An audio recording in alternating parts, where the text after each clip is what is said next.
લાલબાગ બ્રિજની કામગીરી જસ્ટ હમણાં જૂનમાં જ આપણે રીસર્ફેસિંગ લીધું છે.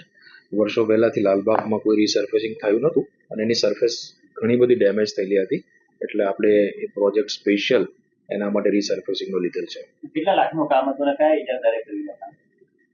અંદાજિત લગભગ 75 થી 80 લાખનું કામ છે અને પીડી કન્સ્ટ્રક્શન મારફતે આ કામ કરવામાં આવ્યું છે.